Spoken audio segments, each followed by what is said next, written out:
Hello everyone and welcome to the AR world and welcome to the very first session of CBSE 10 Geography, and today we'll be finishing up with this chapter 1 of your geography, that is resources and development. It is a very important chapter from your board's perspective and we'll make it super duper clear. So without wasting any more time, let's get started. So first of all, you should know the meaning of resources.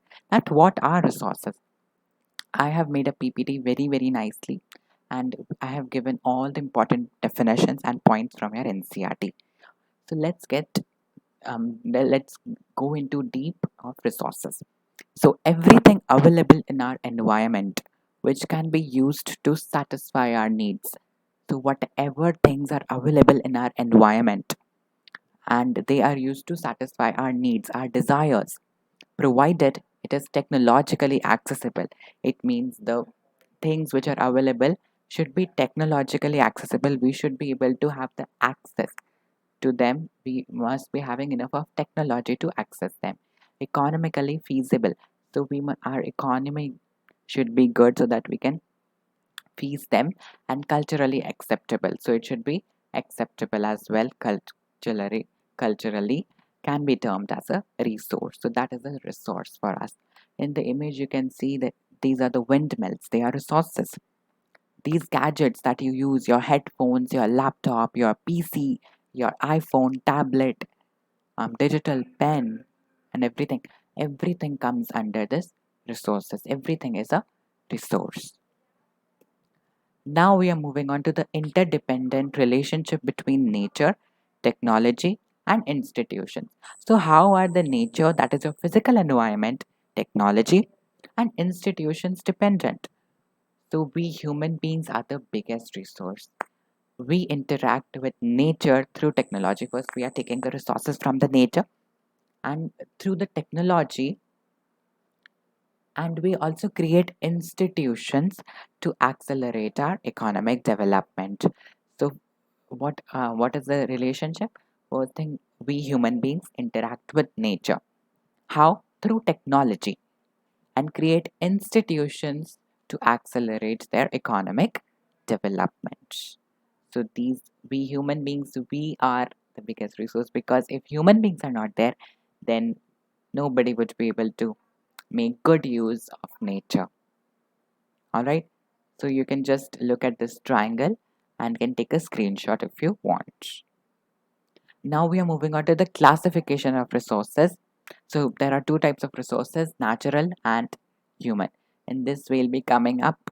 Let's see what is there. Now see, first on the basis of origin, we have two types of resources, biotic and abiotic. Okay. Okay, these are the two resources on the basis of origin. What are the biotic resources? They are the resources which have been obtained from the biosphere, or you can see from bio means life. I've taught you bio, life processes. Yes, life. So bio means life. So they have life. They are living beings. They are the biotic resources.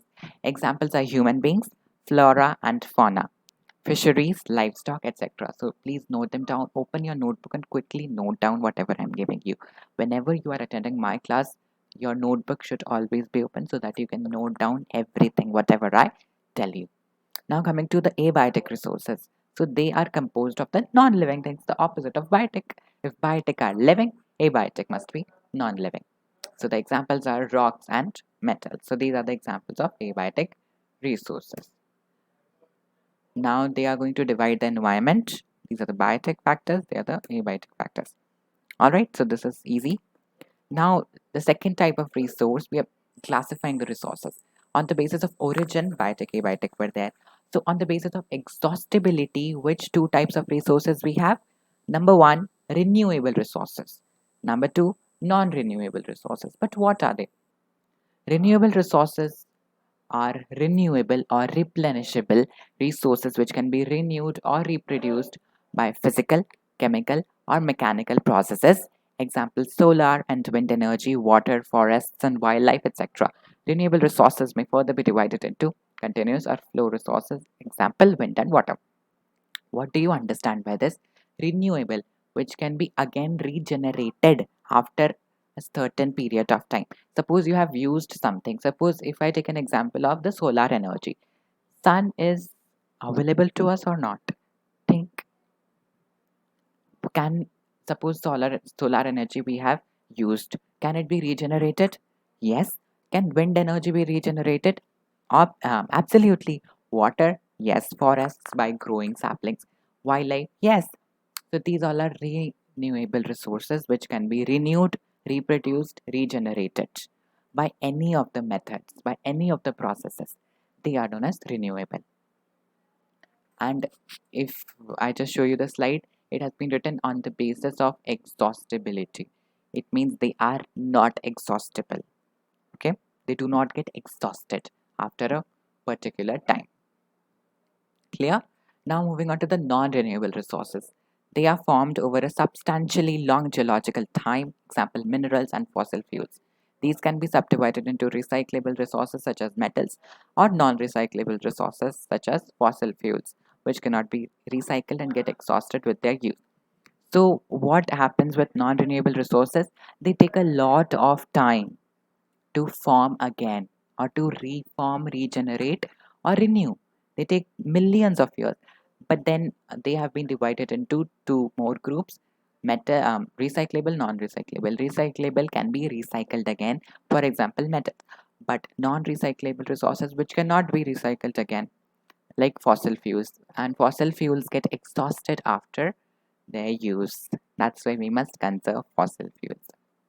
So these are the renewable resources. You can easily see the examples. There are many, many other examples as well. You can take a screenshot and please write down everything. These notes are going to be super duper helpful for you. Please note them down in your notebook. Now, on the basis of ownership. Now coming to the ownership. Like your parents must have owned something, a plot, a land. The farmers, they also own something. So on the basis of ownership, the resources are classified as individual, community owned, national, international. Now, by the name itself, you are able to guess what is their meaning, but I will teach you, do not worry. Now, first coming to the individual resources. By individual, what do you understand? One, one person? Yes. So, they are the resources that are owned privately by individuals, by some people, very few people. For example, land owned by farmers, like I talked about agriculture, that also we'll be doing, do not worry. And in SST, we will be doing one shot only because, yeah, because there will be a lot of lectures otherwise. So I'll try to cover them in one shot. Now, allotted by the government against the payment of revenue, like the land. The land is an individual resource which has been owned by the farmers because this is their own resource that they are using. Now, plantations, pasture lands, ponds, water and wells owned by individuals. So, suppose one or two people or a small group is owning that, so that is the individual resources. I have given you examples. Please note them down in a notebook. Again and again, I'm stressing on noting them down in the notebook because in the book you'll get confused that it is so much. How will we study? So, make your own notes to study. I have also made for you plots, houses, and other property owned by people in the city or etc. So these all are property, we can say, owned by individuals. Now coming to the community resources. By community, you can say the society, the community. So they are the resources which are accessible to all the members of a community or a society. For example, village commons. Now you can say in a village, a community is going to live. All right. So the grazing grounds, the burial grounds, the village ponds, these all are owned by the whole community. If suppose a village person says wants to, you can say his cattle are there and they he wants to graze them. All right. The cattle have to be grazing process. You know about it. So he is free to go because this is the community resource. It is not individual. All right.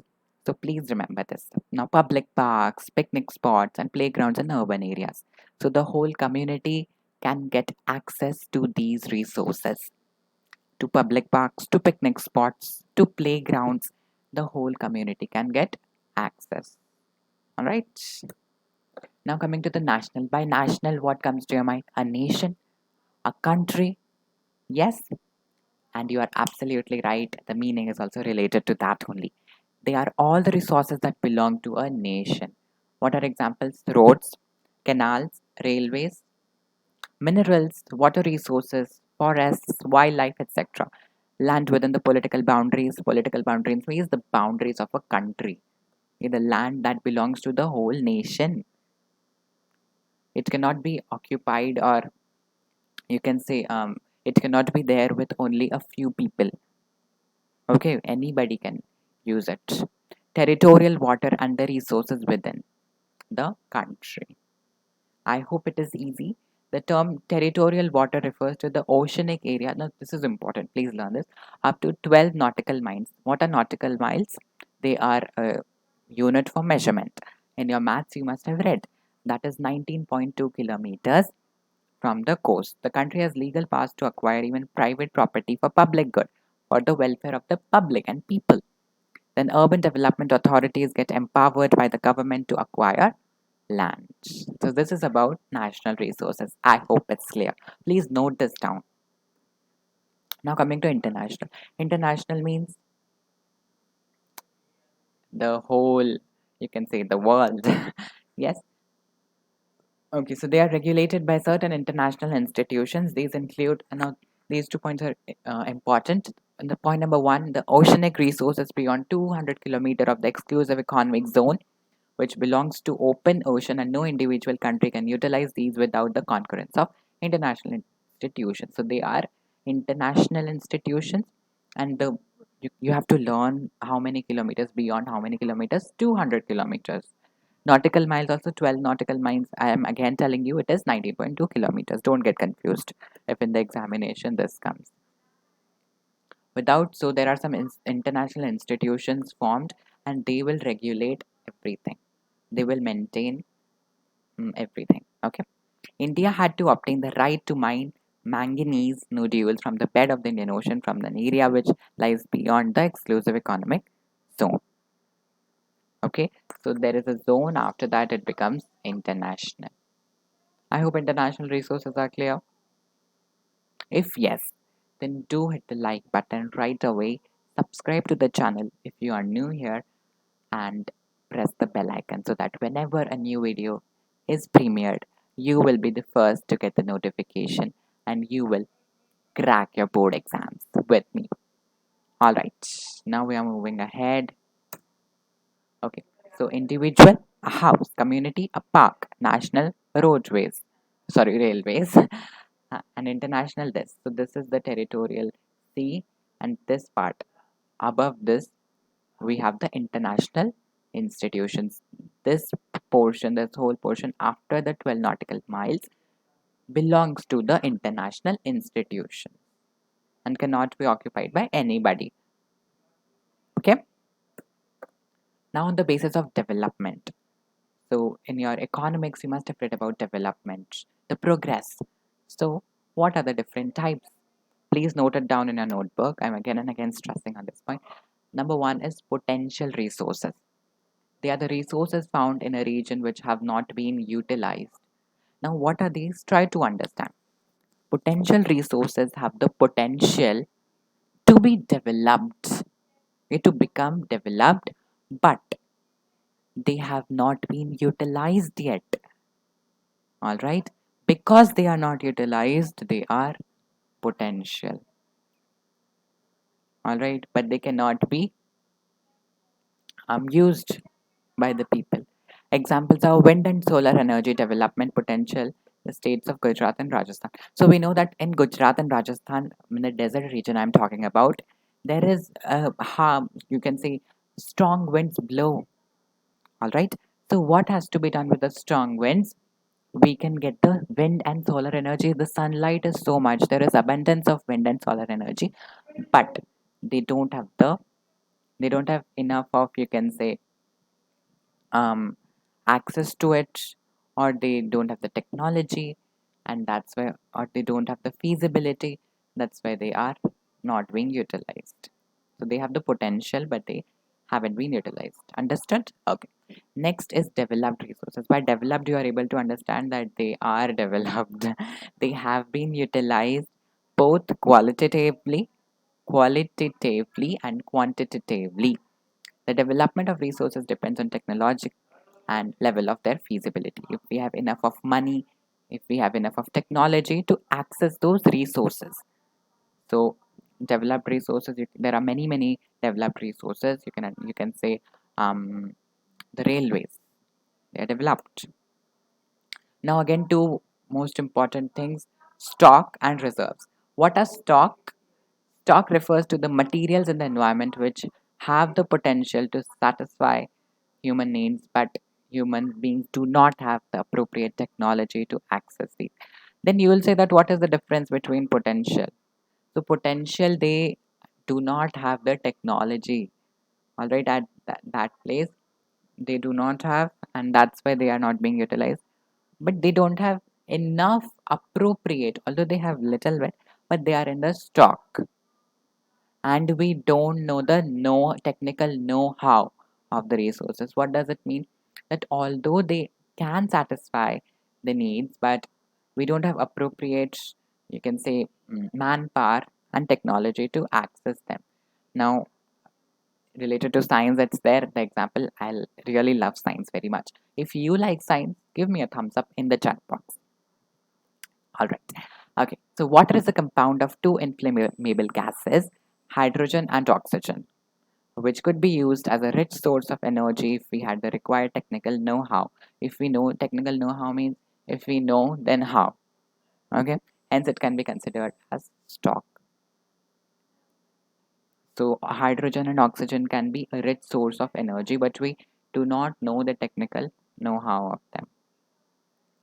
Okay, so this is only the problem that we are having, and that's why they are considered as stock. Clear? Now coming to reserves. Reserves are the subset of the stock which are yet to be put into use with the help of existing technical know-how. Now here, this is related to the future requirements. So these reserves, they are the resources which can be used for meeting the needs of the people in the future. All right. So example is river water can be used for generating hydroelectric power, but presently it is being utilized only to a limited extent. It means river water can be used to generate hydroelectric power, but right now it is just used at a limited extent because of because it has been reserved. Thus, the water in the dams is a reserve which can be used in the future.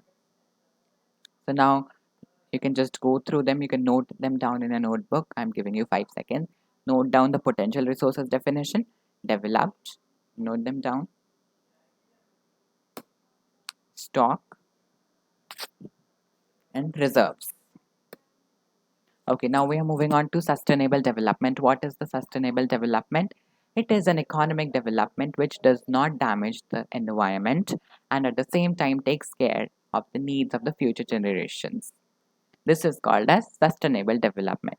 So, an economic development which is not going to damage the environment and which is not going to compromise the needs of future generations.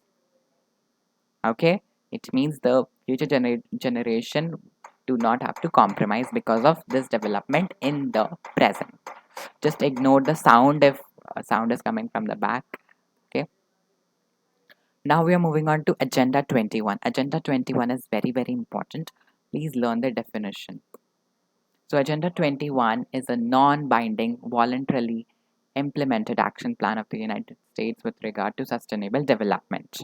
It is a product of the UN Conference on Environment and Development held in Rio de Janeiro, Brazil in 1992. So this is basically an action plan which is related to the sustainable development of which we talked about just now.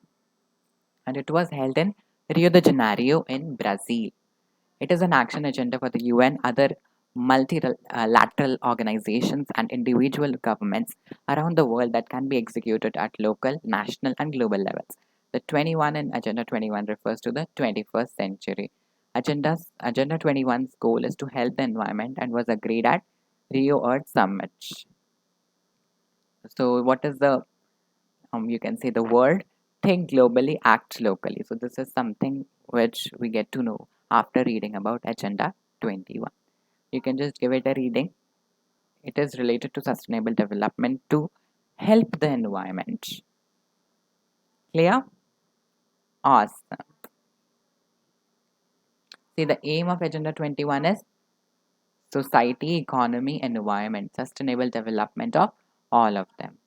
I have done a lot of hard work in making you understand, so please appreciate it by hitting the like button.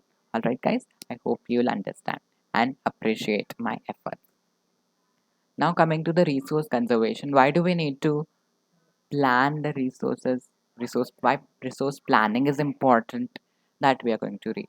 Now, planned use of resources in order to meet the present needs and to store a part for the future generations is called resource conservation. Means you will meet the need of the present generation, but you will also store a part for the future generation. The resources won't get exhausted till the future generation becomes the present. Okay, now why is it necessary? Point number one, many resources are non-renewable and exhaustible. If we conserve them, we can use them for a longer period of time. Point number two, conservation of resources helps us to reduce wastage. It will help in economic progress. And number three, resource conservation helps us to protect the environment. Now, I hope they are very, very direct. First point is related to the non-renewable resources. If we are going to just utilize them, they can get exhausted. And then how is it important for, you can say, reducing the wastage, which will ultimately help in the economic progress, and also it is going to help us to protect our environment. That is a big concern. As far as government is concerned, it is very, very important for even the general people, the citizens of a country, a nation, to conserve their resources. Even a small step can create a huge difference. Just try it. Just ignore this Gandhiji. Actually, it was Gandhi by mistake. So, Gandhiji's ideas on resource conservation, according to Gandhiji, there is enough for everybody's need and not for anybody's greed. What does it mean? That there are enough of resources in India to satisfy everyone's need, but not even a single one to satisfy someone's greed. For if you are very greedy, resources are not there for you. Greedy and selfish individuals and the exploitative nature of the modern technology are the root cause for resource depletion. I hope it's clear. He was against mass production and wanted to replace it with production by masses. So people should gather and produce together. Now, land degradation, it is degradation, just ignore the spelling. Now, what is the land degradation? What do you understand by the 1 minute land degradation? See, large scale soil erosion caused by running water and wind. So, when there is a large scale soil erosion, you know about soil erosion, you have learned, when it is caused at a large scale by two factors, water, running water, and wind, then it is land degradation. It degrades the land, it depletes the land. Now, dumping of waste materials from mining centers and industrial units. These are, you can see, the causes how land degradation is caused. Over irrigation leads to increase in salinity and alkalinity in the soil. It becomes alkaline and saline. Saline, I mean. Overgrazing by animals and deforestation by man. Wastewater from the industrial units pollute the lands. Mineral processing like grinding of limestone for cement industry and calcite and soapstone for ceramic industry creates a lot of dust. This dust is deposited in the neighboring lands, which leads to land degradation. Now, in the next class, this I am stopping the video over here. In the next class, we'll be learning about land conservation measures, then soil as a resource. So these two things we'll be learning in the next class, which might be live. Probably it is going to be live. Let's see. And if it is going to be live, then a Menti quiz will definitely be there. So join the Menti quiz. Alright, if it is live. Now I would like to end the session over here. Till now, if you have any doubts, you can let me know in the comment section right away if you are facing with any problem in this chapter till now, till land degradation. In the next class, we'll be finishing up with the chapter. And also do let me know in the comment box how much do you like this video. Do share it with all your friends so that they can also take the help from this and our efforts are going to be appreciated. So take care of yourselves, stay healthy and happy. I'm signing off for today. Bye bye.